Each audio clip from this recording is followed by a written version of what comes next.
Gita LLB সিরিয়ালে এবার নতুন চমক আসছে। হ্যাঁ বন্ধুরা, অগ্নিজিৎ মুখার্জি যে কেসটা লড়ছিল ঝর্ণা নামের একটি মেয়ের, সেই কেসটা এখন গীতা লড়ছে। হ্যাঁ বন্ধুরা, অগ্নিজিৎ মুখার্জি এতে আপত্তি প্রকাশ করলেও গীতা কোনোভাবেই তা মানতে নারাজ। গীতা অগ্নিজিৎ মুখার্জিকে চ্যালেঞ্জ করেছে যে সে ঝর্ণার হয়ে লড়বে এবং তার কোনো কথাই শুনবে না। বাড়িতে সে সকল প্রকার কথা আদেশ মানবে, কিন্তু কোর্টে একজন আইনজীবী হিসেবে এটা তার দায়িত্ব ও কর্তব্য একটা মেয়ের হয়ে লড়া।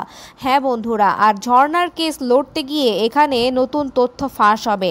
ঝর্ণার স্বামী হারিয়ে গিয়েছে, আর ঝর্ণার স্বামীকে খুঁজে পেতেই অগ্নিজিৎ মুখার্জির কাছে ঝর্ণা এই কেস নিয়ে এসেছিল। আর এখন গীতা যখন এই কেসে হাত দিয়েছে, গীতার সামনে এখন চাঞ্চল্যকর তথ্য আসতে যাচ্ছে। হ্যাঁ বন্ধুরা, ঝর্ণার স্বামী আর কেউ নয়, ঝর্ণার স্বামী হলো অঙ্কিত। তোমরা ঠিকই শুনছো, ঝর্ণার স্বামী অঙ্কিত, সেই অঙ্কিত যে কিনা মেহেককে বিয়ে করতে এসেছে।